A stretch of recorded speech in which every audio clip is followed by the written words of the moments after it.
저희는 이제 올 한 해 사무엘서를 통해서 하나님의 음성을 들으려고 합니다.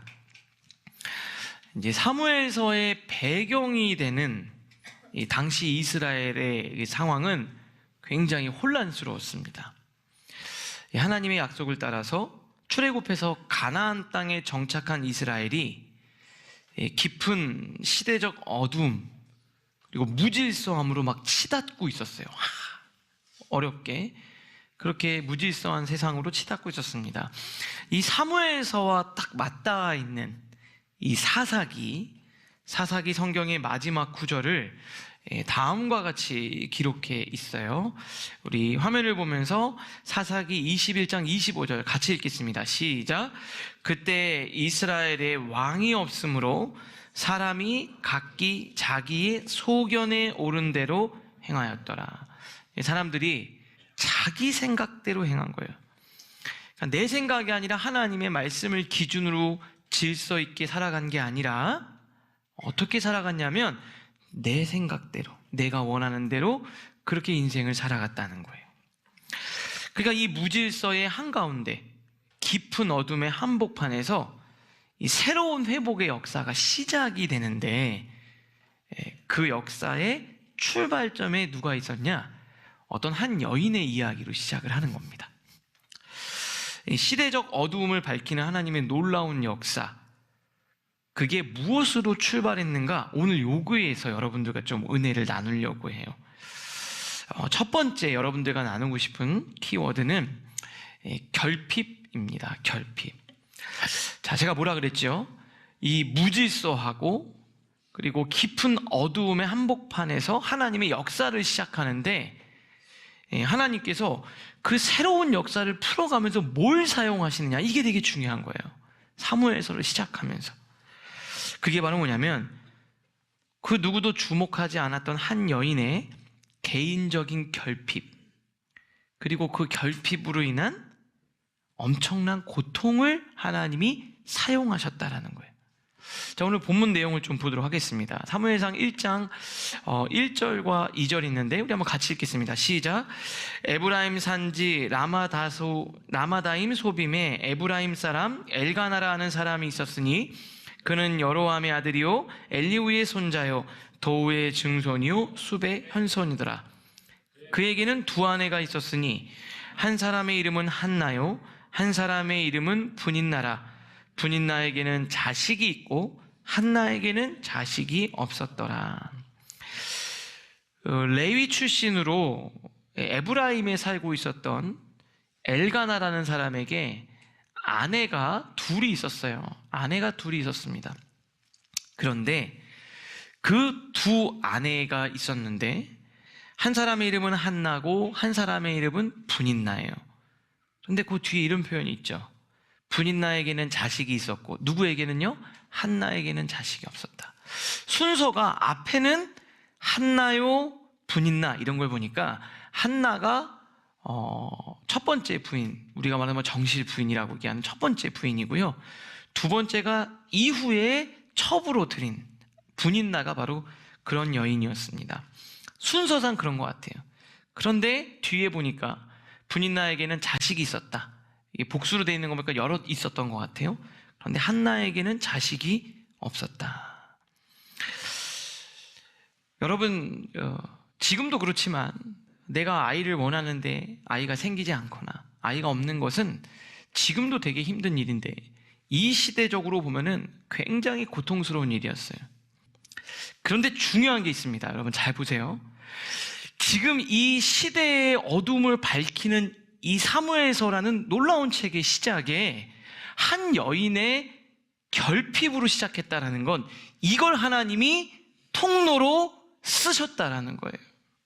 자, 우리 10절, 11절 같이 화면을 보면서 읽겠습니다. 이게 같이 읽겠습니다. 시작.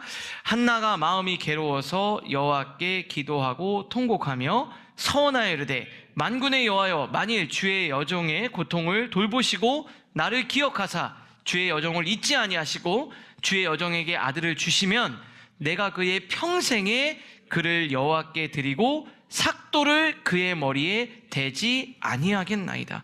자, 이렇게 돼 있어요. 마음이 괴로워서 하나님께 기도했다 그랬어요. 그러면 이 괴로움이, 이 결핍과 고통이 하나님께 기도하게 만들어 준 거니까 어찌 보면 너무나도 힘든 문제였지만 그것이 그의 인생에 복이 된 줄로 믿으시기를 바랍니다.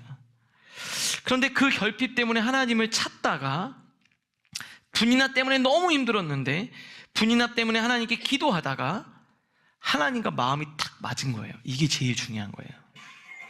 개인적인 결핍과 고통을 가지고 하나님께 기도했는데 기도하다가 하나님의 마음을 알게 된 거예요.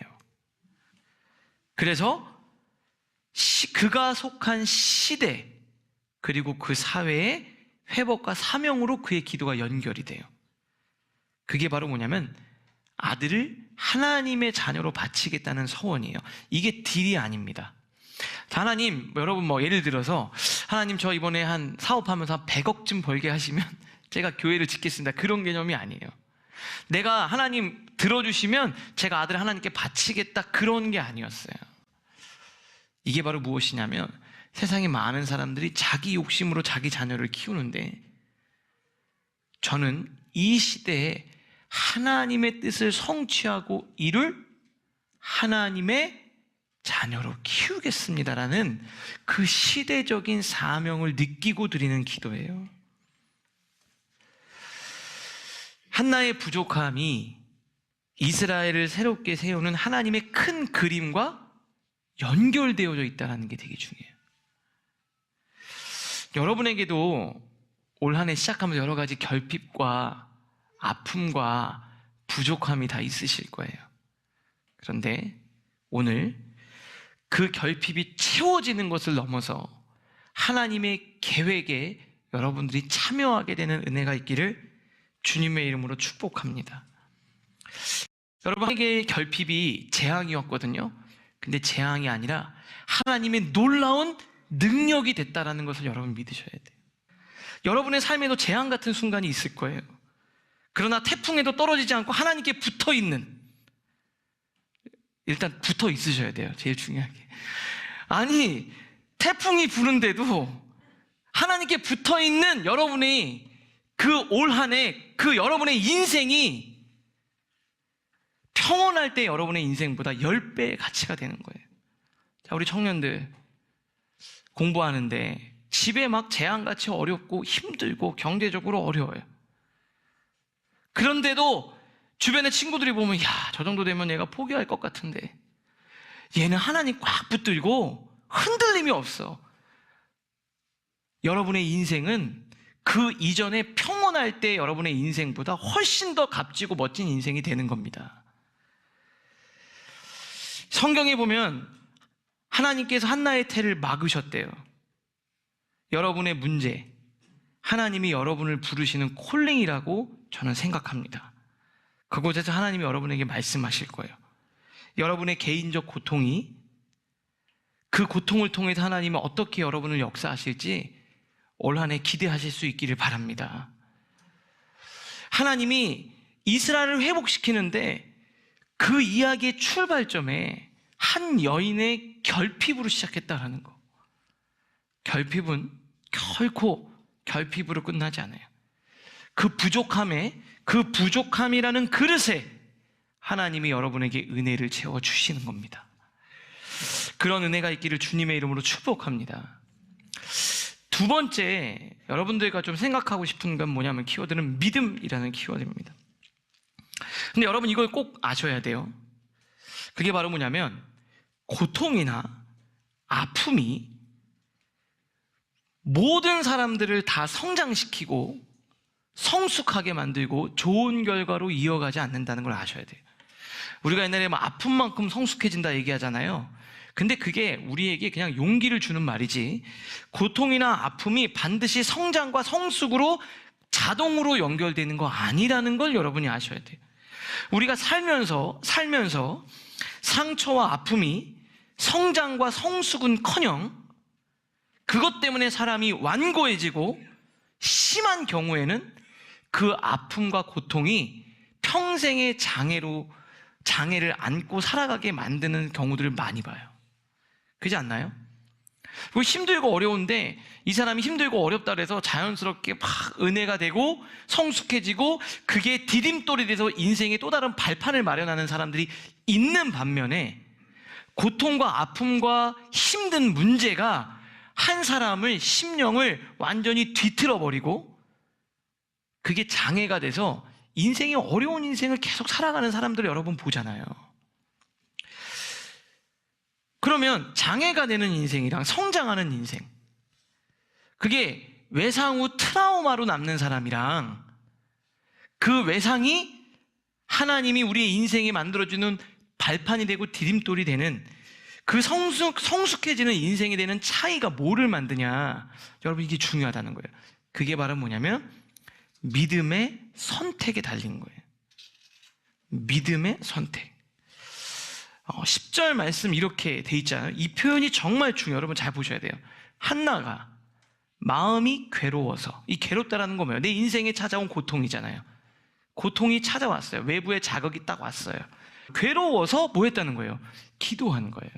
한나가 뭘 믿었냐면 나한테 찾아오는 어떤 고통이, 아픔이, 결핍이, 문제가 있는데 이게 내 인생의 장애가 되지 않게 하기 위해서 믿음의 선택을 했다는 거예요. 뭘 믿었냐? 내가 이거 가지고 하나님께 나가면 분명히 하나님이 나는 모르지만 가장 좋은 길로 인도해 주실 걸 믿었던 거예요. 여러분에게 그 믿음이 있으세요? 여러분 힘들 때 어떻게 하세요? 스트레스 받을 때 어떻게 하세요? 괴로울 때 어떻게 하세요? 괴로울 때 하나님을 선택하는 은혜가 있기를 주님의 이름으로 축복합니다. 한나는 힘들 때 하나님을 선택했어요. 태풍에도 하나님께 붙어 있겠다는 강렬한 의지를 보여줬다는 거예요. 아무리 괴로워도 하나님 떠나지 않겠습니다. 사람 의지하지 않겠습니다. 하나님께 의지했다라는 거예요. 근데 이게 정말 중요해요. 한나가 뭐가 있었냐면 믿음이 있었기 때문에 그런 거예요. 한나가 너무 괴로운데 기도하는데 지금처럼 막 소리 지르면서 기도하고 그러진 않았던 것 같아요. 근데 한나가 말로는 못하니까 속으로 이렇게 입만 움직이면서 중얼중얼 하면서 막 그랬겠죠. 막 너무 열받으니까 이 분있나 막 이러면서 하나님 아시죠? 막 이렇게 기도하고 입만 움직인 거예요. 그랬더니 엘리 제사장이 이렇게 딱 보니까 한 여자가 앉아있는데 말은 안 하는데 입이 계속 막 중얼중얼 움직여요. 이상하잖아요. 여러분도 있는데 말 안 하고 앉자마자 계속 막 중얼중얼 사람들이 그럴 거예요. 저분 왜 이러시나. 그랬더니 엘리가 이렇게 이야기를 한 거예요. 내가 언제까지 취하여 있겠냐. 술 취했다고. 저거 완전히 술 취한 거구만. 포도주를 완전히 취해가지고 여인이 술 너무 많이 먹고 와가지고 있는 거구나. 포도주를 끊으라 이렇게 얘기한 거예요. 제가 만약에 우리 성도님 오셔서 너무 힘들어서 막 이러고 있는데 너 언제까지 그렇게 풀이 주고 있을 거야? 막 이렇게 얘기하면 목사님 진짜 다시는 라이브 처치 안 와. 이렇게 될 텐데 어떻게 된 거예요? 포도주를 끊으라 그랬더니 이렇게 얘기를 하죠. 한나 기분 나빴을지도 몰라요. 근데도 뭐라 그러냐면 저는 그런 게 아닙니다. 나 마음이 슬픈 여자라. 제 마음이 너무 아픕니다. 포도주나 독주를 마신 게 아니라 내가 하나님께 심정을 통했다. 자, 이 말이 뭐였죠? 하나님께 내 아픔을 다 쏟아내고 있기 때문에 그렇습니다. 나를 악한 자로 여기지 마십시오. 내가 지금까지 말한 것은 나의 원통함과 격분됨이 많기 때문에 정상적으로 내가 막 하기가 어려울 정도의 그런 마음의 상태입니다. 그랬더니 엘리가 이렇게 얘기를 하죠. 엘리가 대답하이르되 평안히 가라. 이스라엘 하나님이 내가 기도하여 구한 것을 허락하시기를 원하노라. 이거 이제 모르는 거잖아요. 그때 이제 제사장이 축복의 말을 해요. 그럼 평안히 가라. 하나님이 네가 기도하여 구한 것을 허락해 주시기를 원한다. 제가 만나면 성도님, 그 기도에 응답될 줄로 믿습니다. 하나님이 여러분의 기도를 응답해 주실 줄 믿습니다. 이렇게 얘기한 거예요. 근데 18절 요 말이 되게 중요해요. 우리 같이 읽겠습니다. 시작. 이르시되 당신의 여종이 당신께 은혜 입기를 원하나이다 하고 가서 먹고 얼굴에 다시는 근심빛이 없더라. 어떻게 한 거예요? 아멘 이러고 받은 거예요. 제가 오늘 하나님이 여러분의 기도에 응답하실 줄 믿습니다. 그럼 여러분 어떻게 돼요? 목사님은 늘 그렇게 얘기하시지. 이렇게 얘기하는 게 아니라 뭐래요? 그 말씀대로 이루어질 줄 믿습니다. 이렇게 받은 거예요. 그리고 어떻게 해요? 가서 밥이 안 들어갔는데 어떻게 한 거예요? 아멘으로 받은 거예요. 이루어질 줄 믿은 거예요. 그리고 어떻게 해요? 먹고 다시는 근심빛이 없었더라. 야, 하나님이 반드시 이루어 주실 거야. 그렇게 믿었다는 거예요. 오늘 여러분 돌아가실 때 가서 먹고 다시는 근심빛이 없으시기를 주님의 이름으로 축복합니다. 여러분, 이게 얼마나 중요하냐면요, 한나가 믿음이 있었어요. 이게 되게 중요해요. 믿음이 있었다고요. 믿음. 뭐가 있었다고요? 믿음이 있었다고요. 스스로에게 믿음을 선택한 거예요. 저는 이런 생각이 들었어요. 믿음의 영역으로 자신을 몰아넣고 있는 듯한 느낌도 들었어요. 근데 영적으로 되게 중요한 원리가 여기 있어요. 여러분에게 외부로부터 어떤 자극이 있는데 그때마다 어떤 선택을 하느냐가 엄청 중요해요. 믿음의 선택을 하셔야 돼요. 왜냐하면 이게 여러분을 지배하고 다스리기 시작하기 때문에 그렇습니다. 로마서 6장 16절 우리 한번 같이 읽겠습니다. 시작. 여러분이 아무에게나 자기를 종으로 내맡겨서 복종하게 하면 여러분은 여러분이 복종하는 그 사람의 종이 되는 것을 알지 못합니까? 제가 이거 많이 말씀드리는데, 여러분이 만약에 어디에다 복종을 한번 하게 하면 그 복종하는 그 사람이, 그 존재가, 아니면 그 감정이 여러분을 지배한다, 이런 얘기예요. 내가 거기에 종이 된다는 거니까. 여러분 만약에 괴롭고 힘들어서 나 오늘 그냥 한잔 해야 되겠다 하잖아요. 그러면 그 술이 여러분을 지배하고 여러분에게 주인 행세를 하게 돼 있어요. 계속. 내가 오늘 좀 짜증이 나는데 모르겠어 그냥 하고 막 내가 마음대로 내 거 선택해버리면 어떻게 돼요? 그게 여러분을 계속해서 다스린다 이 말이에요. 그런데 그럴 때마다 믿음의 선택을 하면 믿음이 여러분을 지배하고 다스리기 시작하는 거예요. 여러분, 한나를 보면 고통과 아픔이 자기를 훼손시키지 못하도록, 죄로 연결하지 않도록 부단히도 하나님을 찾고 있어요. 그녀의 마음에 믿음이 뿌리를 내릴 수 있도록 아멘으로 받았다라는 거예요. 그러면 성경에서 믿음이 얼마나 중요하냐, 이건 예수님이 직접 하신 말씀이에요. 12의 혈루증 앓던 여인에게 예수님이 이렇게 얘기를 하셨어요. 누가복음 8장 48절 같이 읽겠습니다. 시작. 예수께서 이르시되 딸아 내 믿음이 너를 구원하였으니 평안히 가라. 12의 혈루증 앓던 여인이 예수의 옷자락만 만져도 나을 거라고 믿고 만질 때 뭐라 그래요? 네 믿음이 너를 구원하였다. 마가복음 10장 52절에는요 맹인 바디메오예요. 앞을 못 보는 맹인 바디메오예요. 그랬더니 뭐라 그러죠? 가라 내 믿음이 너를 구원하였으니 그가 곧 보게 되어 예수의 길에서 따르니라. 마태복음 15장 28절 귀신 들린 딸이 정말 아픈 거예요. 문제가 있는 거예요. 그 딸을 고치러 나온 그 여인에게 뭐라고 얘기하냐면요 이르시되 여자여 내 믿음이 크도다 소원대로 될지어다. 믿음을 언급하셨다고요. 마태복음 8장 13절에 백부장이 찾아와 자기 종이 너무 아파요. 죽을 것 같아요. 그랬더니 뭐라 그런지 알아요? 내가 믿은 대로 될지어다. 제가 목회인데 저는 그런 생각이 들어요. 하나님이 저에게 이렇게 얘기하시는 거예요. 신목사 믿은 만큼 성도들이 은혜 받을 거야. 근데 제가 이거 얘기한다고 뭐 제가 기도해 준다고 성도들이 나을까요? 여러분 제가 그렇게 기도하면 역사가 나타나겠습니까? 저 믿어요. 하나님은 살아계심을 믿습니다. 제가 하나님의 말씀대로 선포할 때 우리 성도님들의 삶에 하나님의 역사가 나타나고 그 저주의 사슬이 끊어지고 여러분의 깨어진 가정이 회복되고 여러분의 무너진 삶의 자리가 다시 정돈되고 세워질 줄 저는 믿어요. 여러분 잘 보세요. 엘리가 부족한 종이었어요. 부족한 종의 선포를 아멘으로 받을 때 능력이 나타났어요. 저도 그래요. 우리 성도님들 평안히 가십시오. 하나님이 함께 하실 겁니다.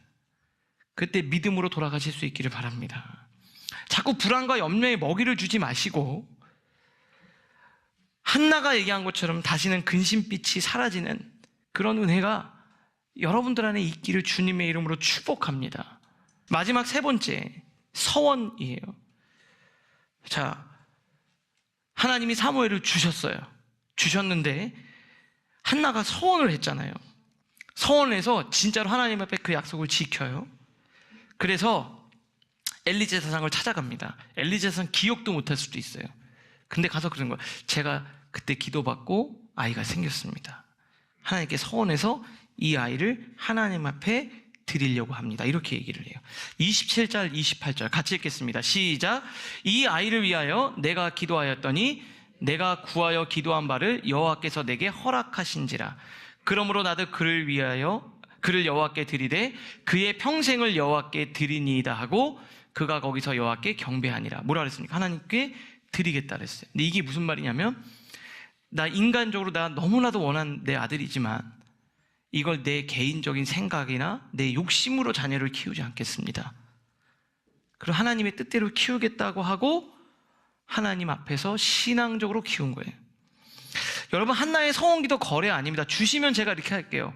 뭐 하나님 저 사업에서 돈 좀 주시면 제가 헌금 많이 할게요. 이렇게 거래한 거 아니에요.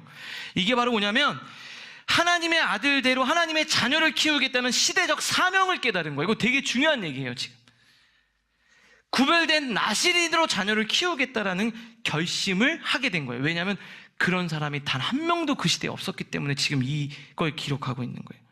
여러분, 제가 하나 물어볼게요. 결혼해서 이제 자녀를 낳으신 부모님들, 그 자녀가 평생 하나님을 떠나지 않고 힘들 때 한나처럼 하나님을 찾고 기도하는 자녀로 키우고 싶으세요? 막 힘들 때 막 세상 쫓아가지 않고 무릎 꿇고 기도하고 그 유혹에 넘어가지 않는 자녀로 그렇게 키우시고 싶으세요? 아들, 딸로? 우리 청년들 많이 있잖아요. 우리 청년들이 세속에 물들지 않는 청년들로 거룩한 하나님의 나라를 이루는 사람들로 구별된 자들로 우리 청년들이 자라기를 원하세요? 세상의 유혹에 흔들리지 않는 자녀로 키우고 싶으세요? 정말? 그럼 우리가 변해야 돼요. 여러분, 자녀 다 배웁니다. 아이들은 다 배워요. 저도 보면 무섭게 저를 따라해요. 깜짝깜짝 놀래요. 여러분, 근데 잘 보세요. 여러분의 모습을 보세요. 힘들면, 조금 상처받으면 기도 안 하고 자녀들이 볼 때 그냥 내 마음대로 신앙생활을 하시면서 자녀는 힘들 때, 상처받을 때도 하나님을 붙드는 자녀로 커가기를 바라세요? 그런 일은 일어나지 않습니다. 인생에 문제가 있을 때 여러분도 그냥 다 자빠져서 드러누워 있는데 그 모습을 본 자녀가 인생이 힘들 때 하나님 앞에 무릎을 꿇을까요? 천만의 말씀입니다. 안 합니다, 그렇게.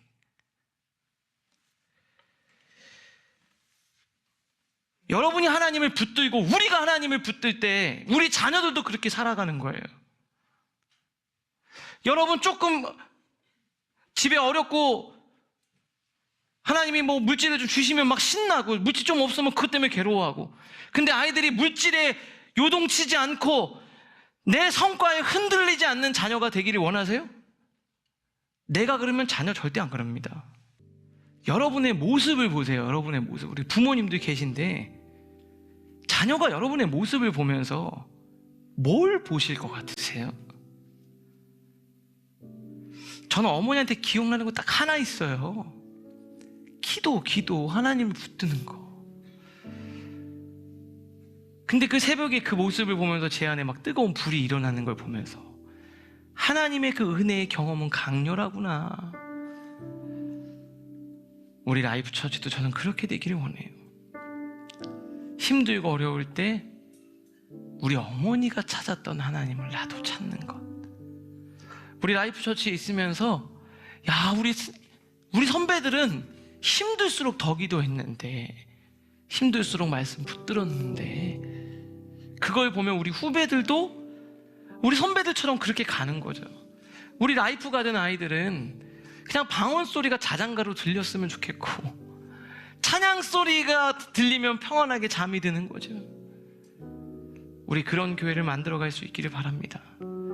여러분, 이 사사의 어두운 시기에서 놀라운 변화의 시점에 한나를 통해서 주신 오늘 이 말씀이 1주년 되는 라이프 처치 교회와 성도님들에게 주시는 하나님의 놀라운 메시지라고 생각해요.